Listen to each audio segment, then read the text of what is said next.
नमस्कार class, good evening all of you. Welcome to the live online session Hindi माध्यम समान अध्ययन का बैच, जिसमें हम राज्य व्यवस्था कर रहे हैं। तो क्लास आज ये का जो टॉपिक, दूसरी क्लास आप कह रहे हैं, हेलो। तो चलिए क्लास आज का लेक्चर शुरुआत करते हैं। आज के लेक्चर में हम देखेंगे कि प्रस्तावना के अध्याय को आगे बढ़ाएंगे। प्रस्तावना किस मकसद से, किस उद्देश्य से, किस पर्पस से हमारे संविधान में दे रखी है। प्रस्तावना से क्या क्या चीजें, प्रस्तावना क्या क्या चीज इंगित करती है, क्या क्या चीज पॉइंट आउट करती है प्रस्तावना, तो सारा चीज देखेंगे। Okay class, make a next heading, next paragraph, we will continue from there only. हम वहीं से शुरुआत करेंगे जहां पे हमने छोड़ा था।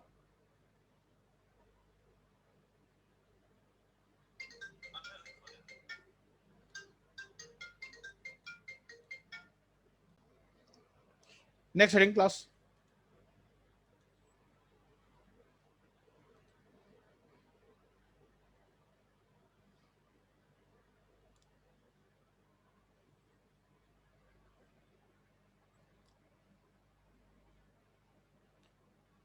प्रस्तावना। पहली हेडिंग, प्रस्तावना संविधान के स्रोत से हमारा परिचय कराती है। प्रस्तावना संविधान के स्रोत से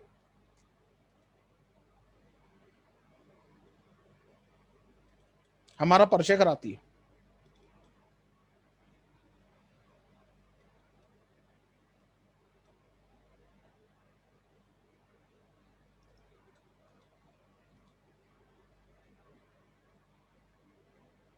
जैसे कि क्लास में आपको पहले भी बता चुका हूं, प्रस्तावना की सबसे महत्वपूर्ण चीज क्या है, ये बताती है कि हमारा संविधान का निर्माण किसने किया। अब आप कहोगे कि हमारा संविधान का निर्माण संवैधानिक सभा ने किया। ओके, पर वो संवैधानिक सभा को गठित किसने किया, चुना किसने? उसे जनता ने चुना, उसे जनता ने चुना। और संवैधानिक सभा क्योंकि जनता द्वारा चुनी गई है, भले ही अप्रत्यक्ष चुनी गई हो, जैसे राज्यसभा चुनी जाती है या राष्ट्रपति का चुनाव होता है, भले ही अप्रत्यक्ष चुनी गई हो, पर जनता ने चुनी है। इसलिए प्रस्तावना कहती है हम भारत के लोग, we the people of India. Okay, तो प्रस्तावना सबसे पहले ये चीज बताती है, कोई भी हमारा अगर संविधान पढ़ने की कोशिश करेगा प्रस्तावना, तो प्रस्तावना सबसे पहले ये बताती है कि हमारा संविधान का स्रोत क्या है। हमारे संविधान का स्रोत है हम भारत के लोग, we the people of India. Clear है गाइस? ओके, लिखे क्लास।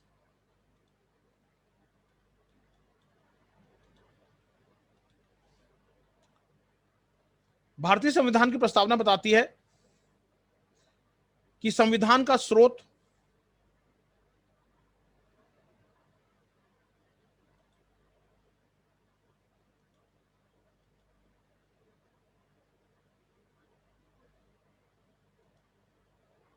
कि संविधान का स्रोत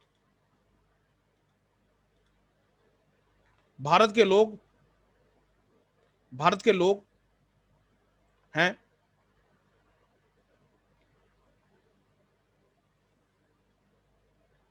प्रस्तावना के आरंभ में ही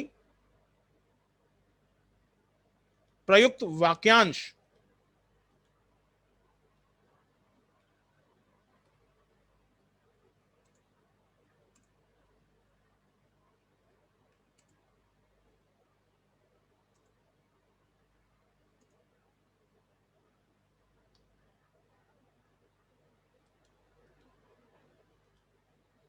प्रयुक्त वाक्यांश हम भारत के लोग, हम भारत के लोग इस प्रयोजन की पूर्ति करता है,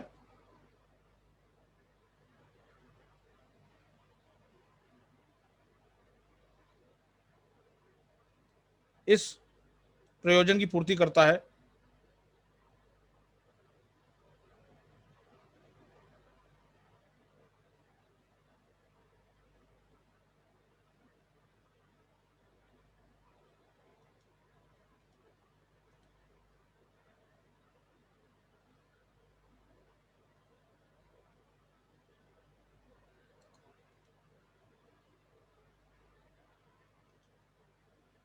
विराम।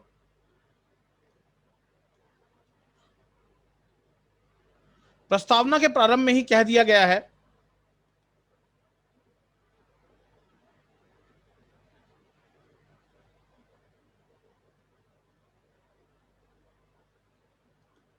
प्रस्तावना के प्रारंभ में ही कह दिया गया है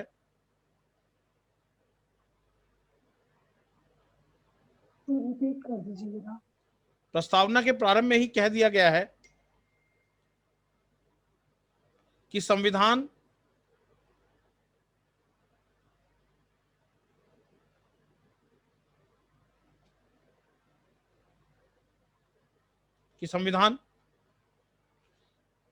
के निर्माण करने वाले संविधान का निर्माण करने वाले भारत के आम नागरिक हैं। भारत के आम नागरिक हैं।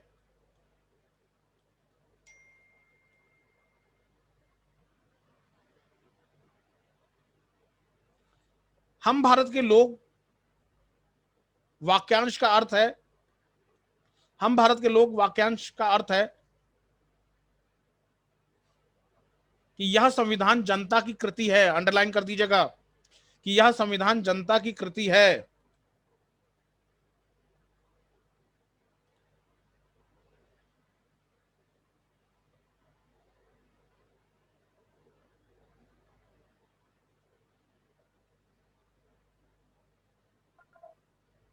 सर रिपीट कर दीजिए। कि यह संविधान, हम भारत के लोग वाक्यांश शब्दों का अर्थ है, वाक्यांश का अर्थ है कि यह संविधान जनता की कृति है तथा इसे जनता के प्रतिनिधियों ने बनाया है। इसे जनता के प्रतिनिधियों ने बनाया है।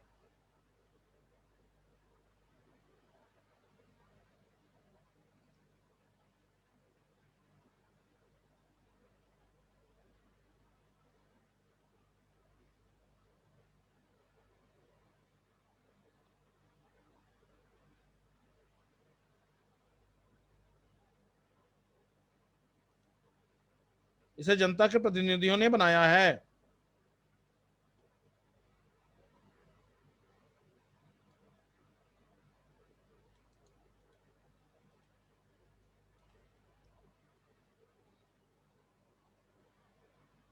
विराम।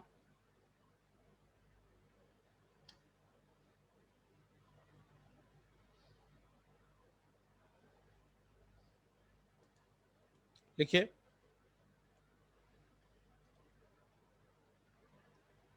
हालांकि संविधान सभा के सदस्यों को हालांकि संविधान सभा के सदस्यों को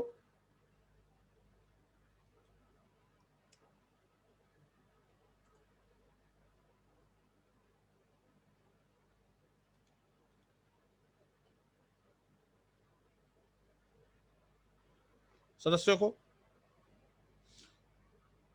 सीधे जनता द्वारा चुनाव नहीं किया गया था। सीधे जनता द्वारा चुनाव नहीं किया गया था, फिर भी संविधान सभा में सभी दलों और वर्गों के लोग शामिल थे।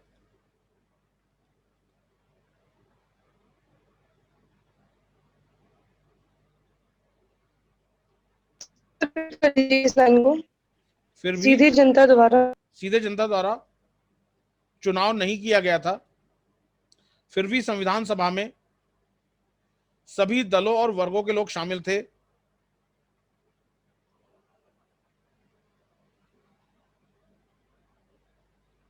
विराम।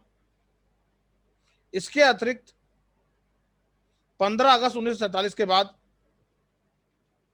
इसके अतिरिक्त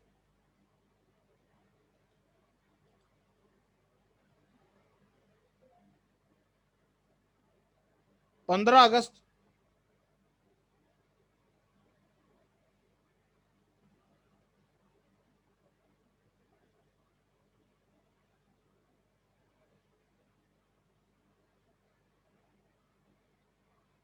1947 के बाद संविधान सभा पर कोई कानूनी प्रतिबंध नहीं रहा।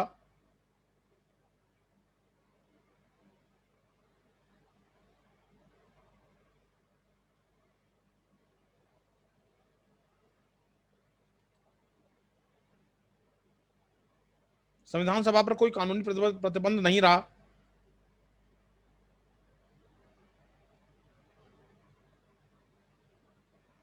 डॉक्टर अंबेडकर का यह कथन कि डॉक्टर अंबेडकर का यह कथन कि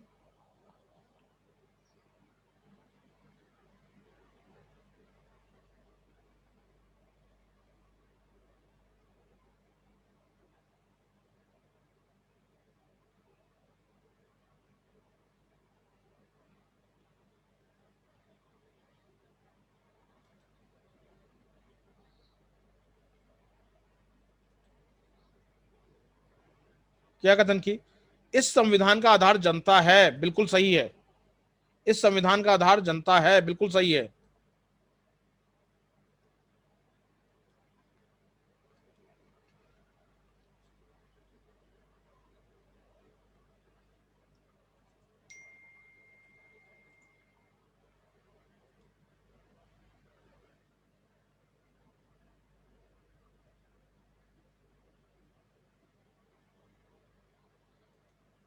बिल्कुल सही है।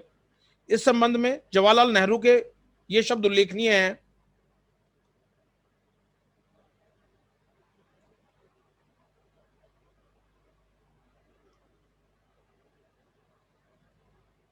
इस संबंध में जवाहरलाल नेहरू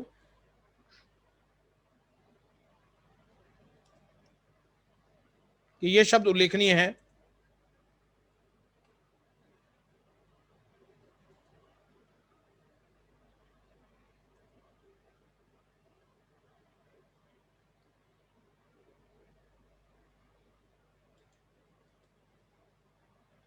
उल्लेखनीय है, इन्वर्टेड कॉमा में लिखेंगे, इन्वर्टेड कॉमा में लिखेंगे। संविधान सभा एक प्रभुता संपन्न संस्था है। संविधान सभा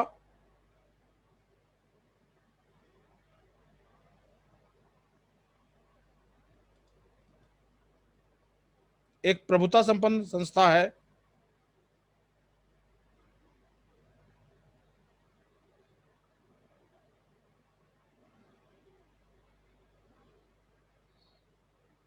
संस्था है। वह देश के आजाद नागरिकों का प्रतिनिधित्व करती है।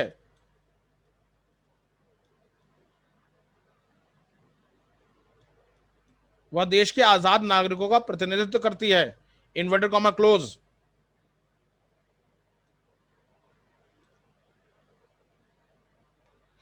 जिन लोगों ने उसे बनाया, जिन लोगों ने उसे बनाया, उनमें भारतीय जनता की पूरी पूरी आस्था थी। उनमें भारतीय जनता की पूरी पूरी आस्था थी।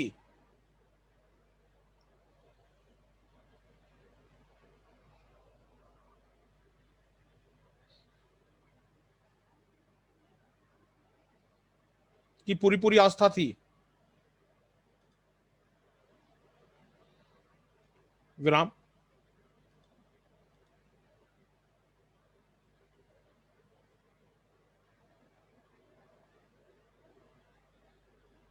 हालांकि नेक्स्ट लाइन, हालांकि इस बात पर कुछ विवाद होता है।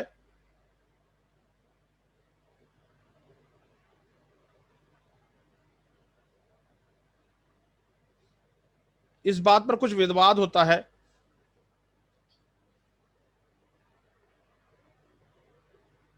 कि क्या हमारा संविधान का स्रोत भारत की जनता ही है,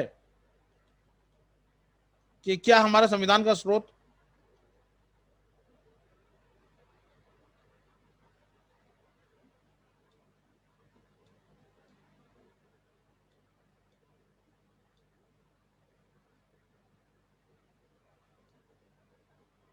भारत की जनता ही है।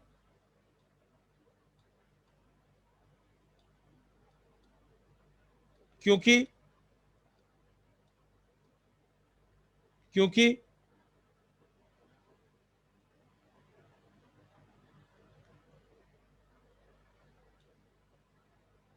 हमारे संविधान, हमारी संवैधानिक सभा जनता द्वारा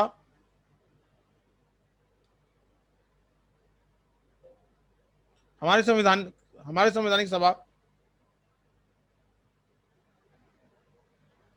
जनता द्वारा प्रत्यक्ष निर्वाचित नहीं थी,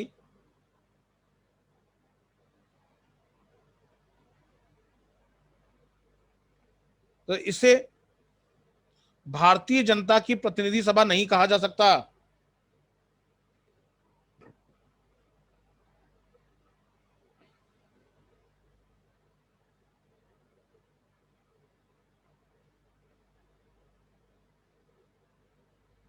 भारतीय जनता की प्रतिनिधि सभा नहीं कहा जा सकता।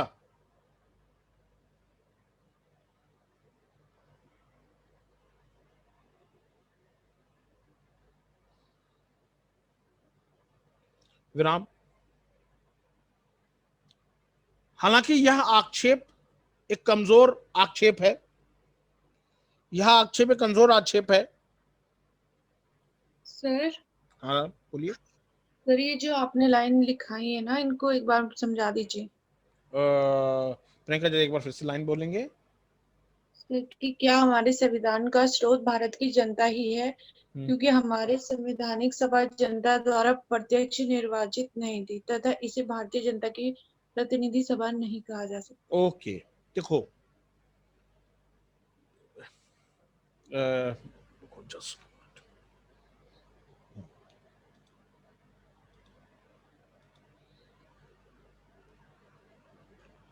मैं व्हाइट बोर्ड कोशिश कर रहा हूं आने की, लाने की। ठीक है,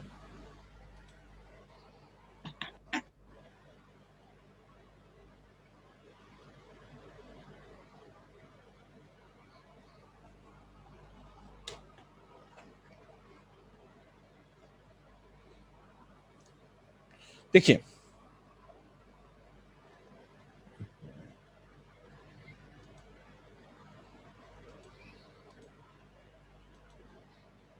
देखिए राज्यसभा का चुनाव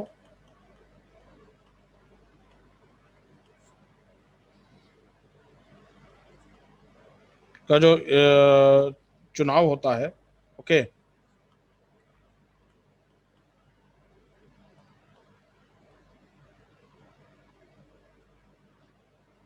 वो कौन करता है? राज्यसभा का चुनाव। मतलब राज्यसभा के चुनाव में क्या होता है, आपके राज्य के एमएलए वोट करते हैं और तब राज्यसभा, जो लोग जीतते हैं राज्यसभा के, वो सदस्य बनते हैं। ठीक है, मतलब राज्य के एमएलए, और राज्य के एमएलए कैसे चुने जाते हैं? राज्य के जो एमएलए हैं वो बिल्कुल जनता द्वारा प्रत्यक्ष चुने जाते हैं, जनता द्वारा प्रत्यक्ष चुने जाते हैं। ठीक इसी तरीके से हमारी संवैधानिक सभा बनी थी। ठीक है, समझ उसे और समझाते हैं। अच्छा वो आपने ये क्वेश्चन पूछा, इसे और समझाते हैं।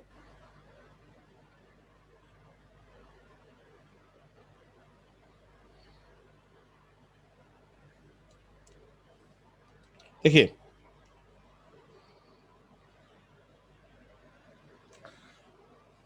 जो संवैधानिक सभा बनी थी हमारी, उसका ये गठन था कि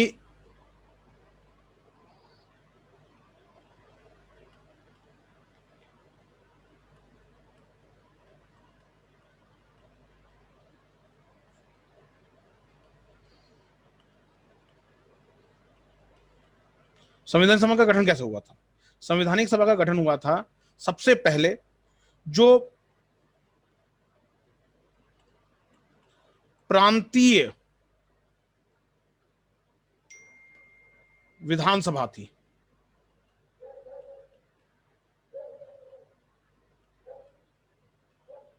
जो प्रांतीय विधानसभा थी, या प्रांतीय विधानसभा कैसे चुनी गई थी? ये प्रत्यक्ष चुनी गई थी,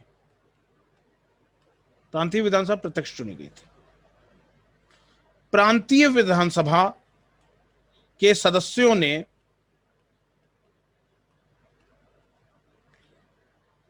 वोट दे करके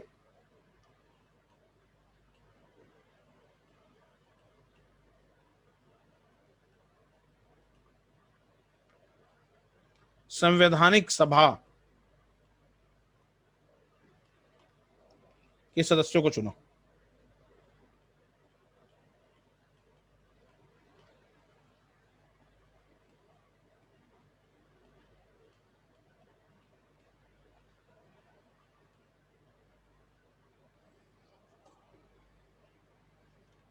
समझ में आया? प्रांतीय सभा के सदस्यों ने वोट दे करके संवैधानिक सभा के सदस्यों को चुना। तो संवैधानिक सभा क्या हुई, मतलब अगर आप देखा जाए संवैधानिक सभा क्या हुई, ये एक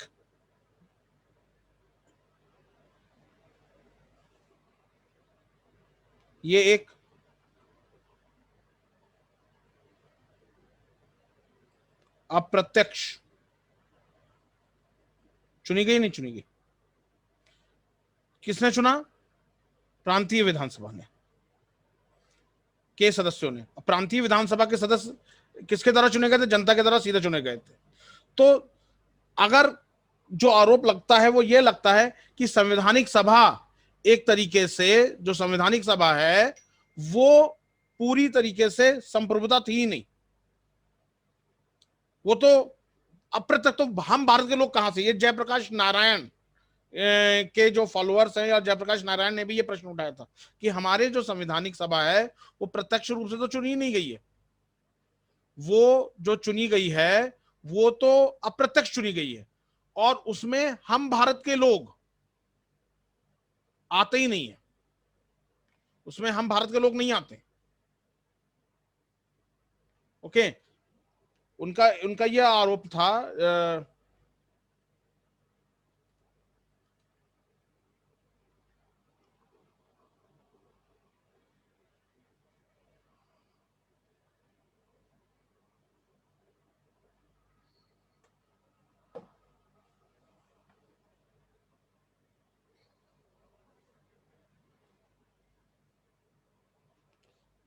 जयप्रकाश नारायण जी का यह आरोप था,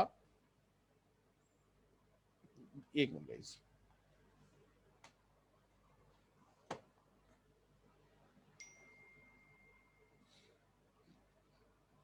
कि चूंकि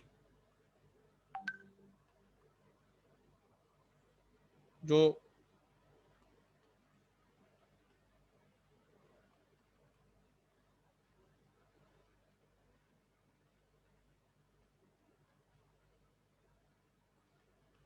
प्रत्यक्ष निर्वाचित नहीं हुई है, इसलिए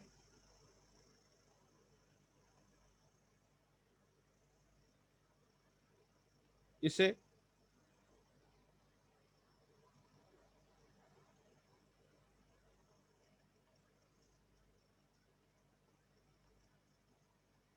हम भारत के लोग कहना गलत है।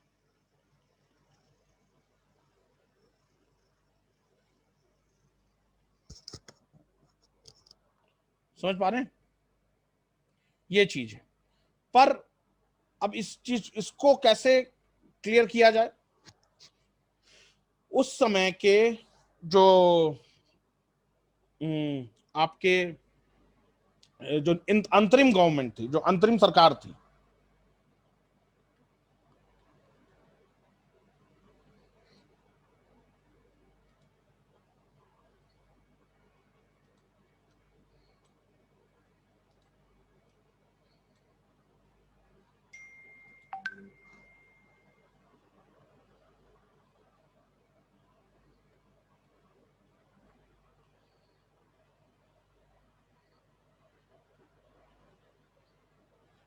अंतरिम सरकार ने सारे वर्गों से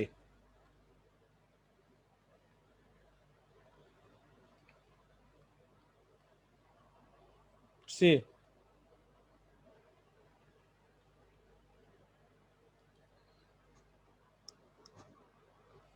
सारे वर्गों से सदस्य लिए थे।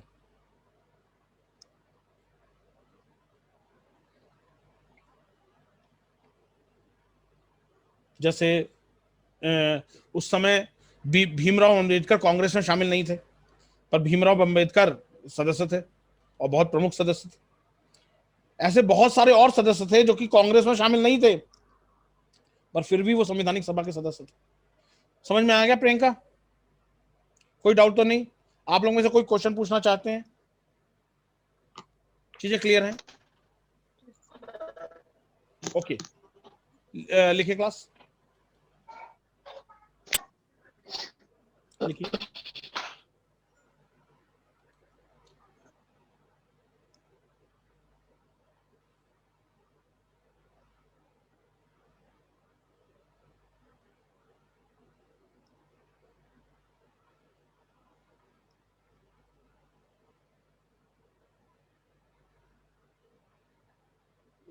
लिखिए।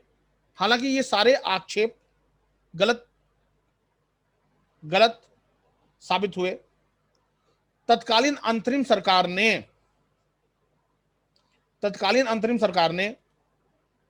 सर इस रिपीट कर दीजिए। हालांकि ये हालांकि ये हालांकि ये सारे आक्षेप गलत साबित हुए,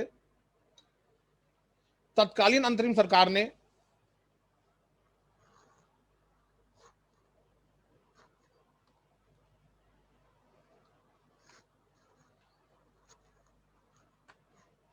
सरकार ने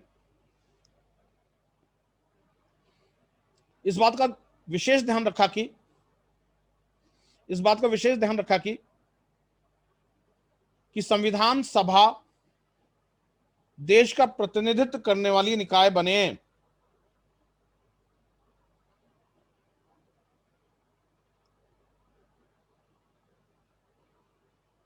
सभा देश का प्रतिनिधित्व करने वाली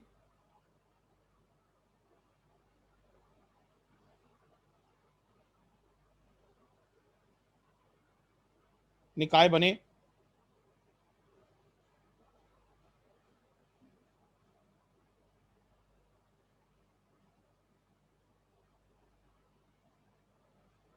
तथा तथा संवैधानिक सभा में वैधानिक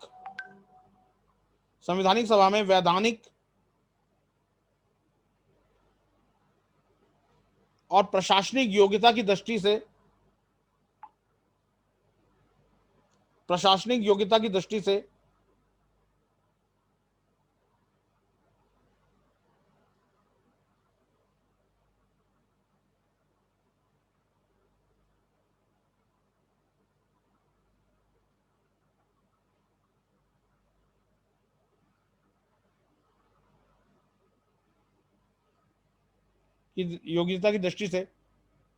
ख्याति प्राप्त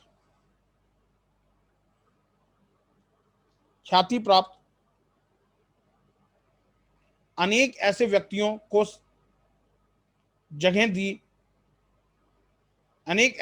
को जगह दी जो कि तत्कालीन कांग्रेस से संबद्ध नहीं थे।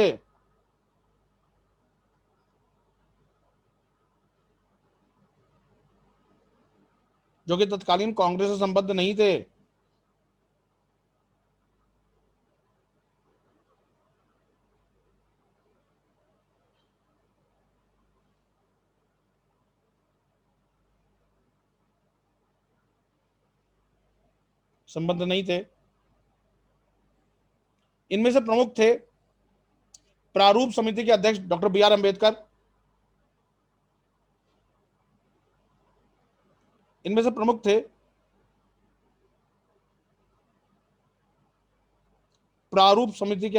B are Ambedkar.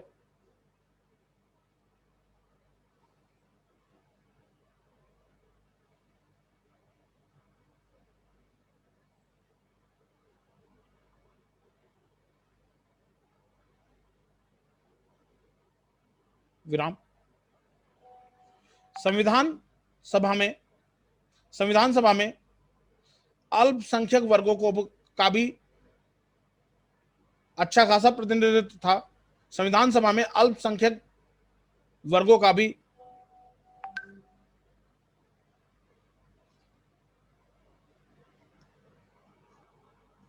अच्छा खासा प्रतिनिधित्व था।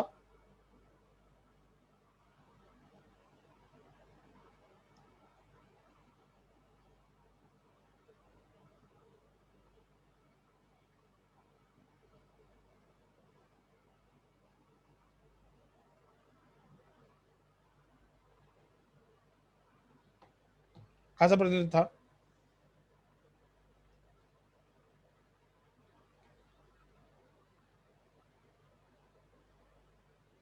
विराम।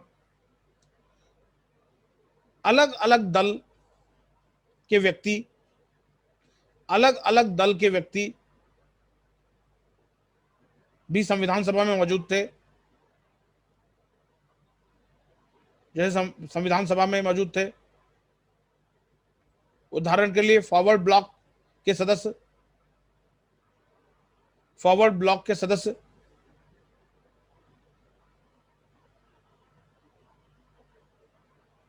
संविधान सभा में निर्वाचित हुए थे।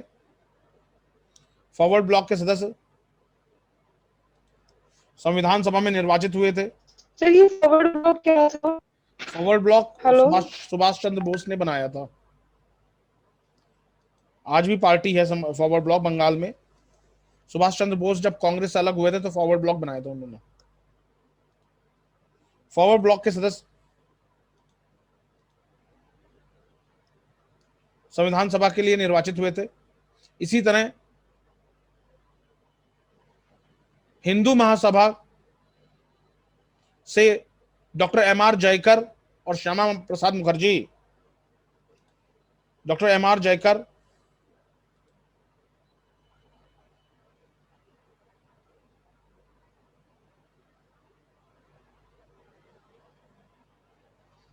और श्यामा प्रसाद मुखर्जी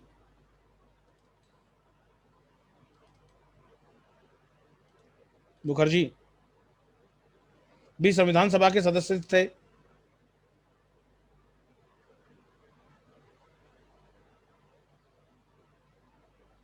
तो इस तरह यह कहना गलत होगा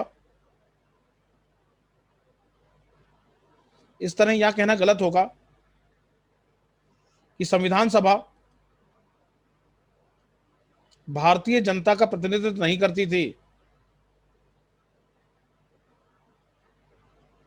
भारतीय जनता का प्रतिनिधित्व नहीं करती थी।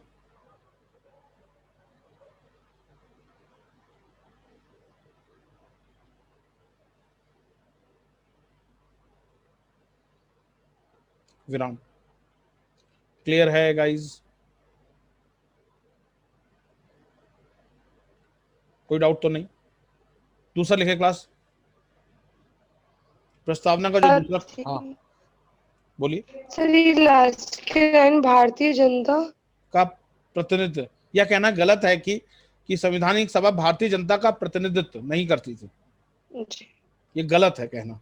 ठीक है, नेक्स्ट लिखे।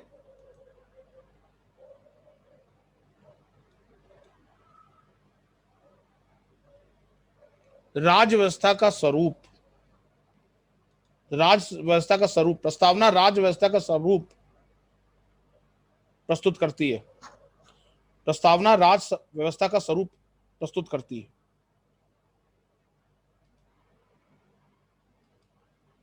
का स्वरूप प्रस्तुत करती है।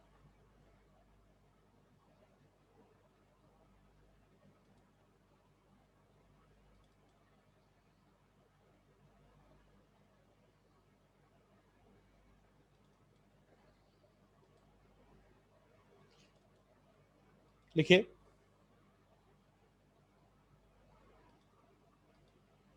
प्रस्तावना बताती है कि भारतीय राज्य व्यवस्था की प्रकृति क्या है। प्रस्तावना बताती है कि भारतीय राज्य व्यवस्था की प्रकृति क्या है।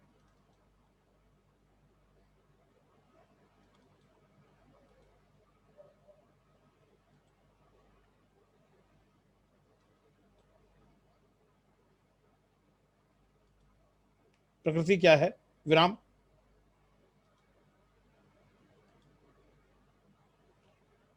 प्रस्तावना में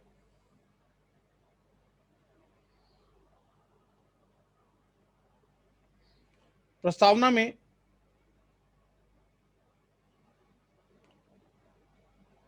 पांच शब्द अत्यंत महत्वपूर्ण है। प्रस्तावना में प्रयुक्त पांच शब्द अत्यंत महत्वपूर्ण है।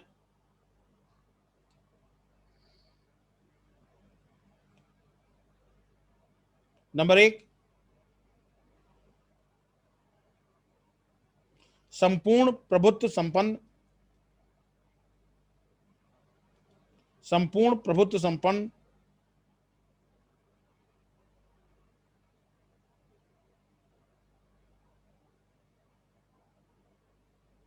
Number 2,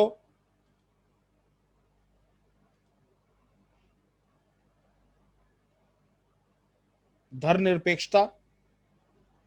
number 3, Samajwadi.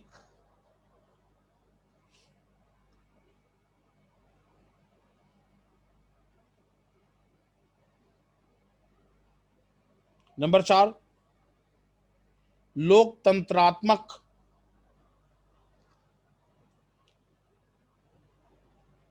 और नंबर 5, गणतंत्र।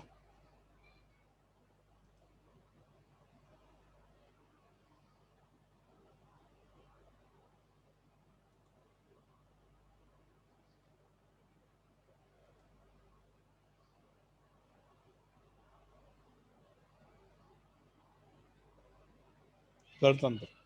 अब एक एक चीज को इसको करेंगे। ठीक है क्लास?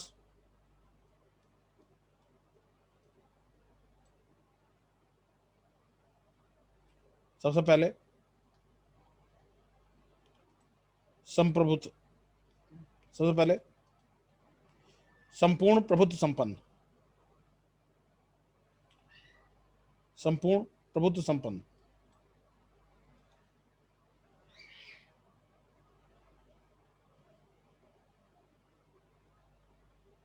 संपूर्ण प्रभुत्व संपन्न।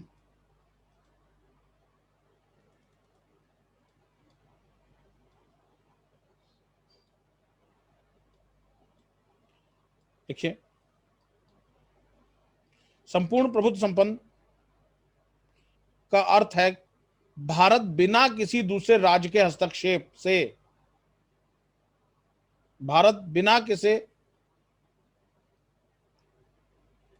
दूसरे राज्य के हस्तक्षेप के अपनी आंतरिक व विदेश नीति तय कर सकता है।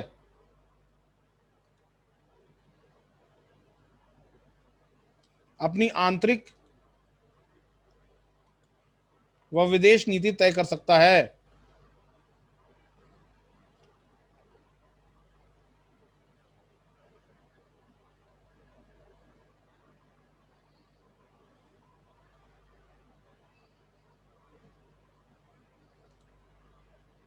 नीति तय कर सकता है। भारत अंतर्राष्ट्रीय जगत में अपनी इच्छा अनुसार आचरण कर सकता है। भारत अंतर्राष्ट्रीय जगत में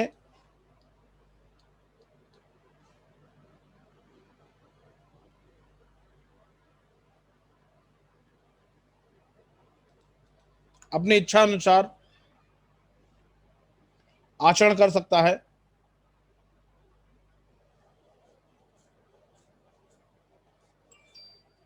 कर सकता है तथा वह किसी भी अंतर्राष्ट्रीय समझौते या संधि को मानने के लिए बाध्य नहीं है। समझौते व संधि को मानने के लिए बाध्य नहीं है।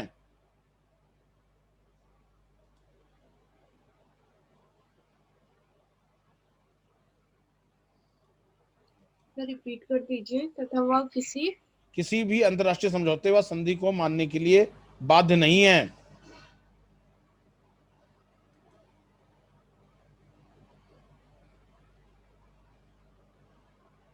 विराम। भारत के संविधान में किसी भी स्थान पर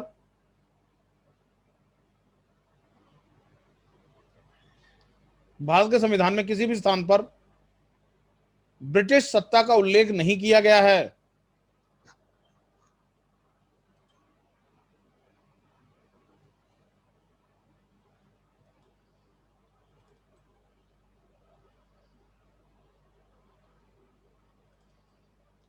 ब्रिटिश सत्ता का उल्लेख किया गया है।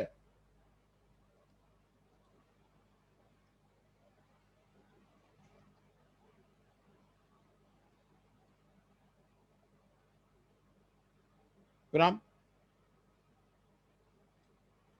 हालांकि भारत ने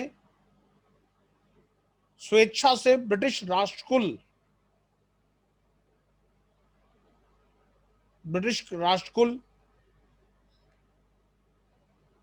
में सदस्यता ग्रहण की,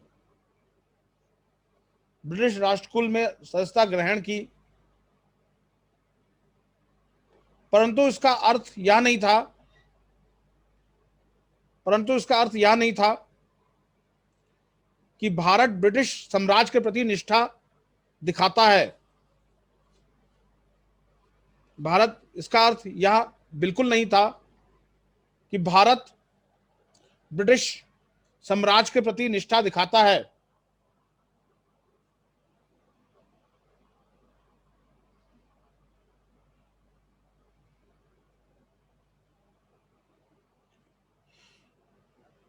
भारत के तत्कालीन प्रधानमंत्री श्री जवाहरलाल नेहरू ने भारत के तत्कालीन प्रधानमंत्री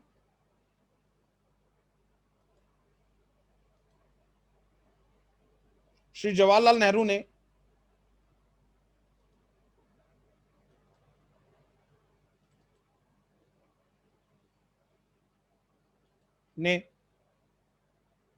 लंदन में अप्रैल 1949 में प्रधानमंत्रियों के सम्मेलन में घोषणा की। लंदन में अप्रैल 1949 में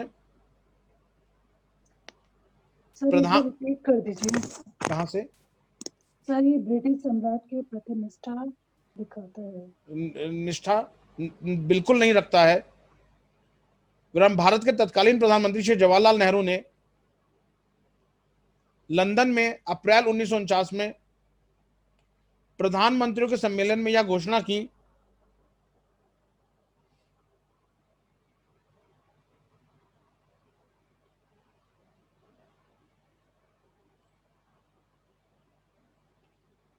की भारत संपूर्ण प्रभुत्व संपन्न गणराज्य बन जाने के बावजूद भी भारत संपूर्ण प्रभुत्व संपन्न गणराज्य बन जाने के बावजूद भी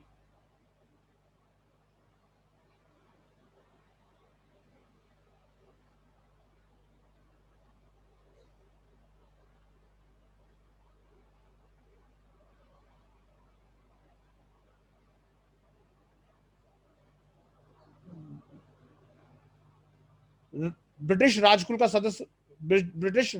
का सदस्य बना रहेगा।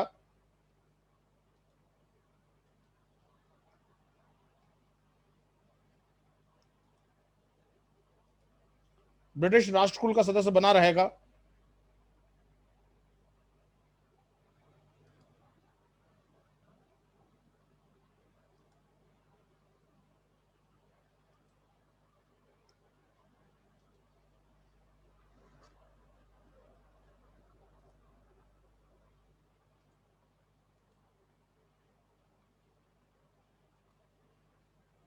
बना रहेगा। भारत ब्रिटिश राष्ट्रकुल को एक स्वाधीन राष्ट्रों के एक स्वतंत्र संगठन के रूप में देखता है। स्वाधीन राष्ट्रों के एक स्वतंत्र संगठन के रूप में देखता है।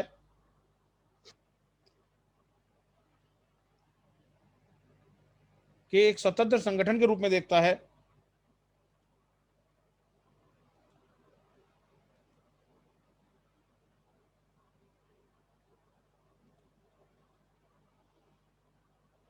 ना कि ब्रिटिश साम्राज्य के विस्तार के रूप में।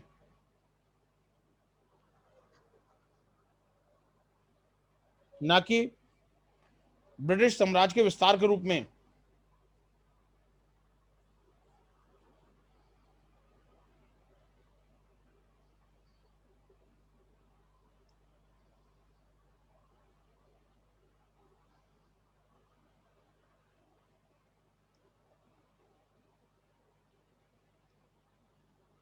विराम। भारत ब्रिटिश सम्राट को राष्ट्रकुल के अध्यक्ष के रूप में, भारत ब्रिटिश सम्राट को राष्ट्रकुल के अध्यक्ष के रूप में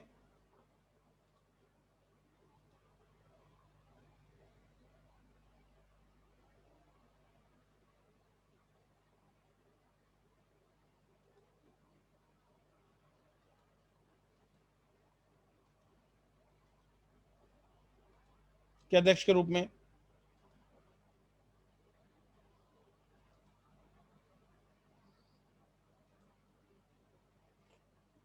सिर्फ प्रतीकात्मक रूप में स्वीकार करता है, सिर्फ प्रतीकात्मक रूप में स्वीकार करता है, क्योंकि भारत का राष्ट्राध्यक्ष राष्ट्रपति है, क्योंकि भारत का राष्ट्राध्यक्ष राष्ट्रपति है, जो कि जनता द्वारा अप्रत्यक्ष निर्वाचित होता है।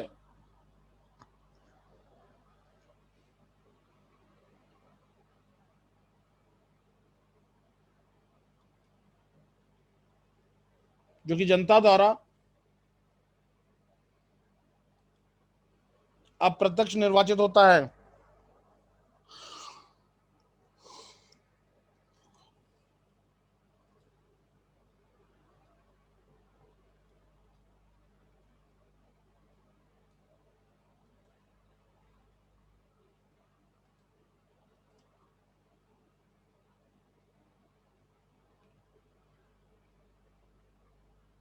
विराम।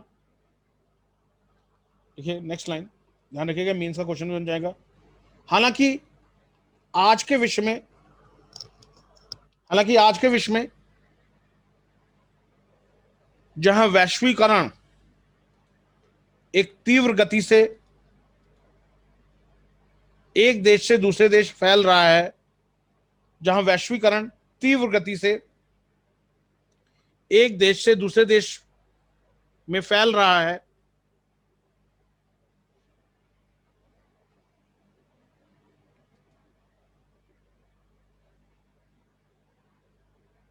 इस वैश्वीकरण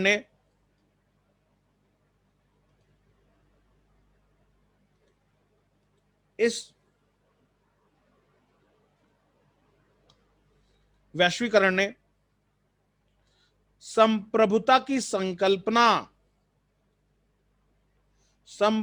की संकल्पना काफी हद तक बदल दी है।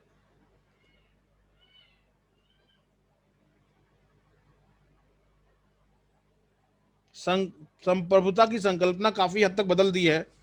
अब ध्यान रखना, ये सब मेंस हैं। तकनीकी रूप में देखा जाए तो आज विश्व की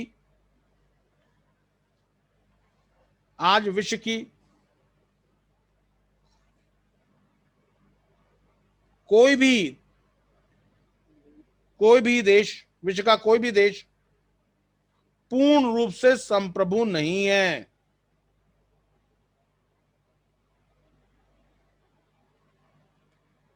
पूर्ण रूप से संप्रभु नहीं है।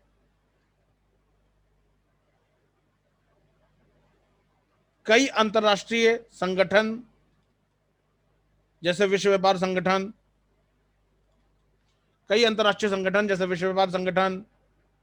अंतर्राष्ट्रीय मुद्रा कोष, विश्व व्यापार संगठन, अंतर्राष्ट्रीय मुद्रा कोष,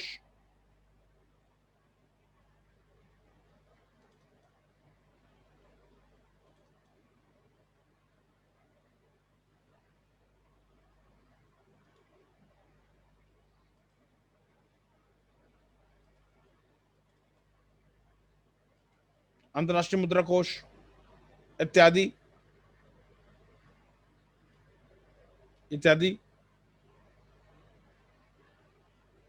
देशों के ऊपर अपने कानून लागू करने का दबाव बनाते हैं,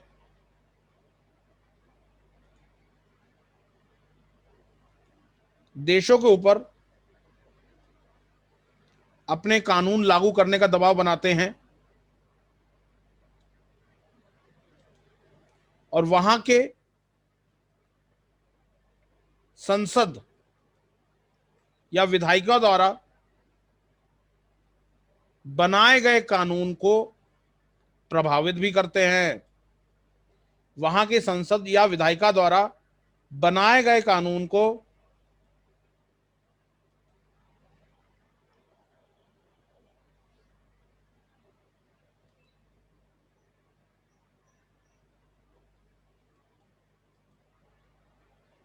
प्रभावित भी करते हैं।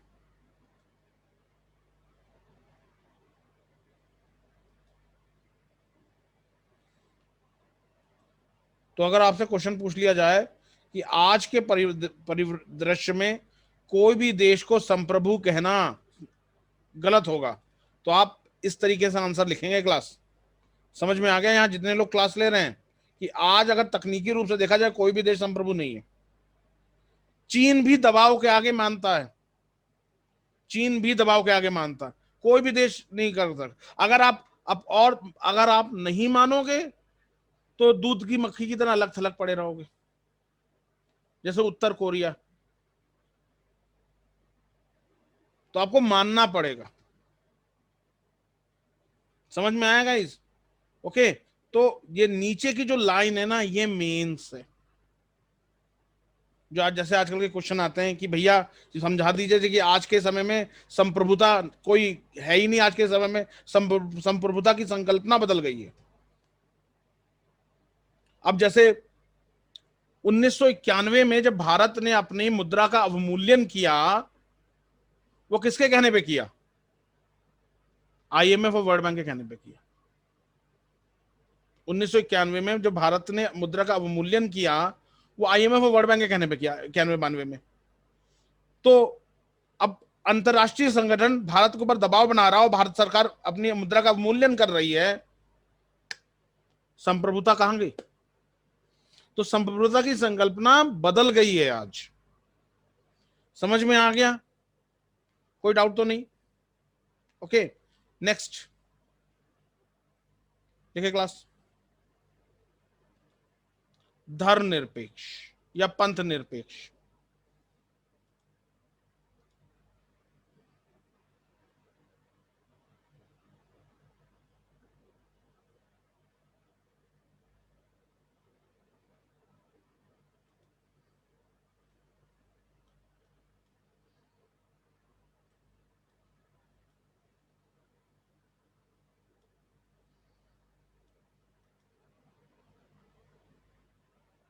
देखिए,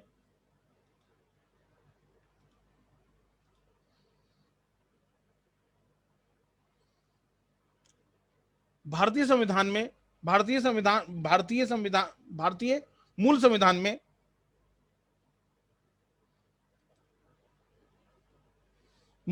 में प्रस्तावना में पंथ निरपेक्ष शब्द मौजूद नहीं था। प्रस्तावना में पंथ निरपेक्ष शब्द मौजूद नहीं था।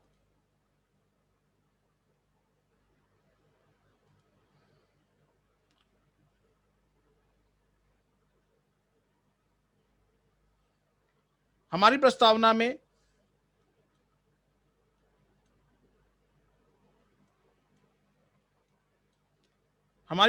में इस शब्द को 42वें संविधान संशोधन 1976 द्वारा जोड़ा गया है। इस शब्द को 42वें संविधान संशोधन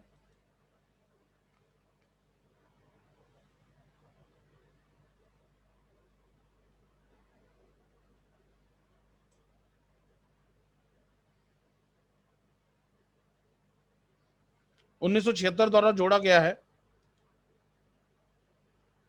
हालांकि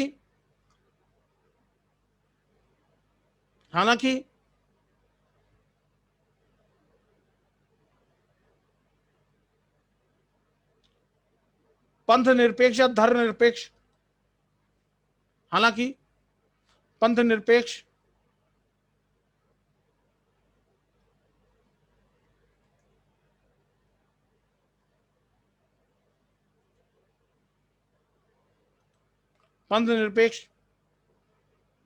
या धर्मनिरपेक्ष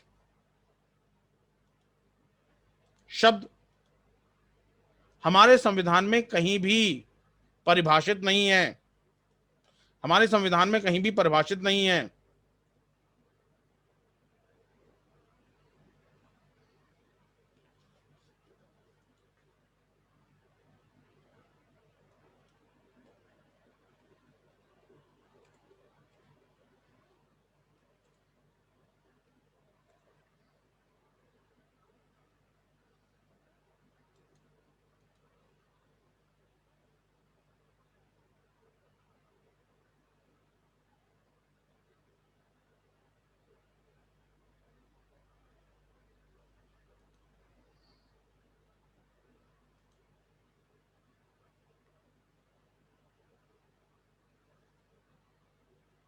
लिखिए,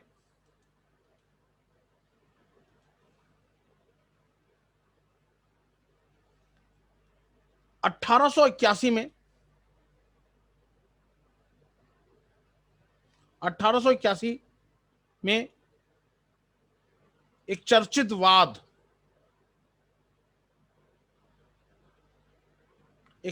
वाद वसुदेव बनाम वामाजी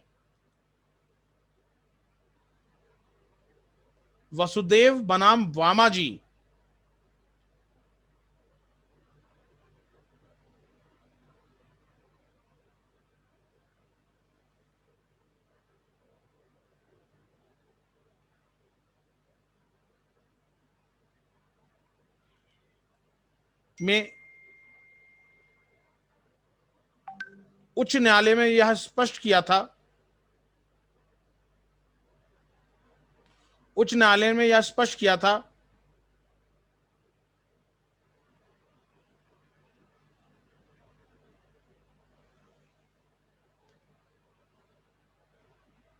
बॉम्बे उच्च न्यायालय था ने यह स्पष्ट किया था कि भारत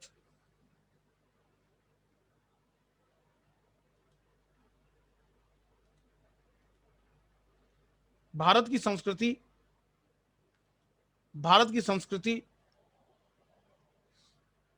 एक धर्मनिरपेक्ष संस्कृति है। भारत की संस्कृति एक धर्मनिरपेक्ष संस्कृति है जिसमें सारे धर्मों की रक्षा करना राज्य का दायित्व है। सारे धर्मों की रक्षा करना राज्य का दायित्व है। बहुत पुराना केस उठाया हूं क्लास में, 1881 वाद, जिसमें सारे धर्मों की रक्षा करना राज्य का दायित्व है और राज्य किसी भी धर्म में प्रत्यक्ष रूप से हस्तक्षेप, अप्रत्यक्ष रूप से हस्तक्षेप नहीं करेगा। राज्य किसी भी रूप में प्रत्यक्ष एवं अप्रत्यक्ष रूप से हस्तक्षेप नहीं करेगा।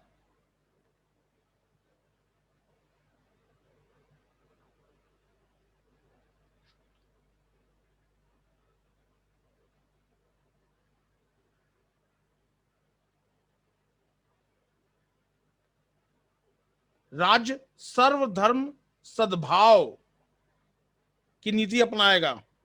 सर्वधर्म सद्भाव मतलब सभी धर्म बराबर हैं, सभी धर्म समान हैं राज्य के लिए।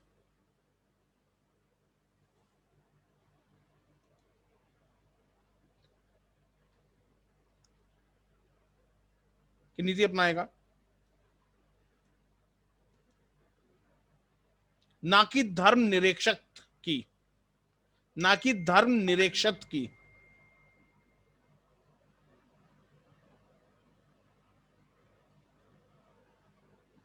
ना कि धर्म निरपेक्षता की, निरीक्षत निरक्षत समझते हैं, धर्म निरक्षत मतलब धर्म के प्रति न्यूट्रल हो जाना, जीरो, धर्म जीरो नहीं है।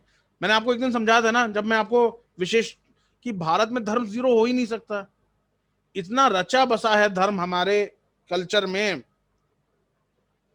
कि हम उसे राज्य धर्म को ना माने, ऐसा हो ही नहीं सकता।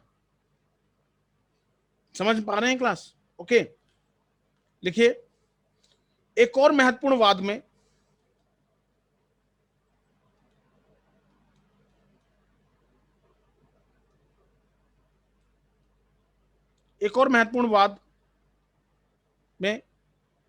ब्रैकेट में लिख लीजिए,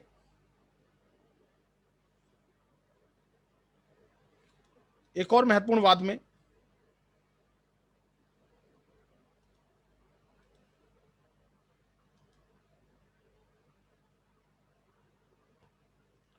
सेंट जेवियर कॉलेज,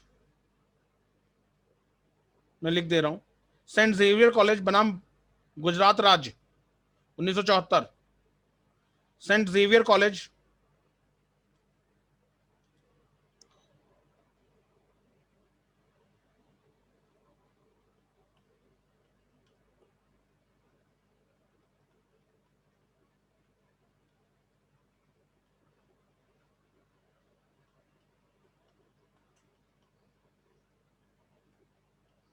बनाम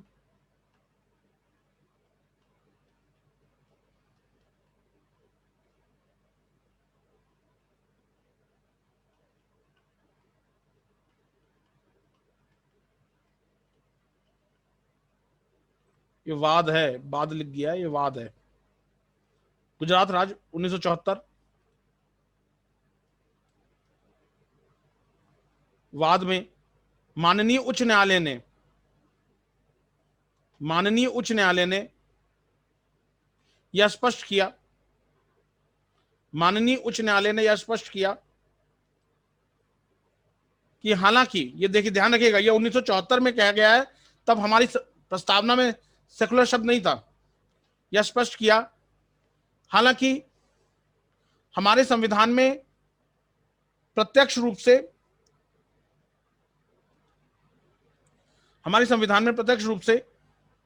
कहीं भी धर्मनिरपेक्ष शब्द का वर्णन नहीं है, धर्मनिरपेक्ष शब्द का वर्णन नहीं है,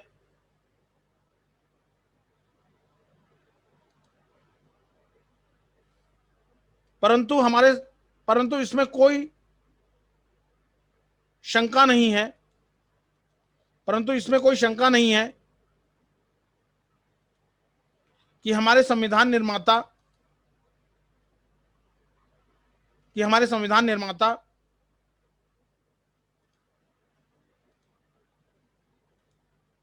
स्वतंत्र भारत को एक पंथ निरपेक्ष और धर्म निरपेक्ष राज्य बनाना चाहते थे, एक पंथ निरपेक्ष और धर्म निरपेक्ष राज्य बनाना चाहते थे। संविधान निर्माता स्वतंत्र भारत को एक पंथ निरपेक्ष और धर्म निरपेक्ष राज्य बनाना चाहते थे,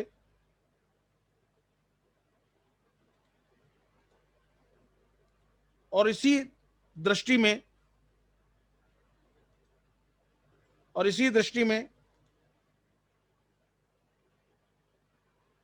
हमारे संविधान में उन्होंने अनुच्छेद 25 से अनुच्छेद 28, अनुच्छेद 25 से अनुच्छेद 28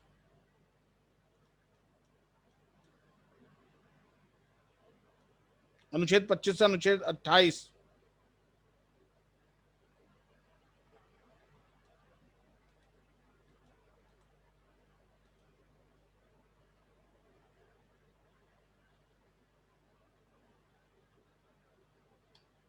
अनुच्छेद 25 से अनुच्छेद 28 में धर्मनिरपेक्षता से संबंधित मूल अधिकार वर्णित किए, धर्मनिरपेक्षता से संबंधित मूल अधिकार वर्णित किए।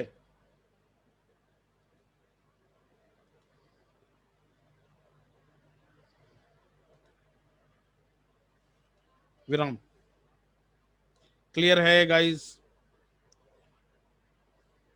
तो 2 केस अभी बता दिए हैं, वसुदेव वर्सेस वामन जी 1881, दूसरा 1974 सेंट जेवियर कॉलेज बनाम गुजरात राज्य, ओके, जिसमें ये कहा ध्यान रखिएगा ये 1974 का मामला है।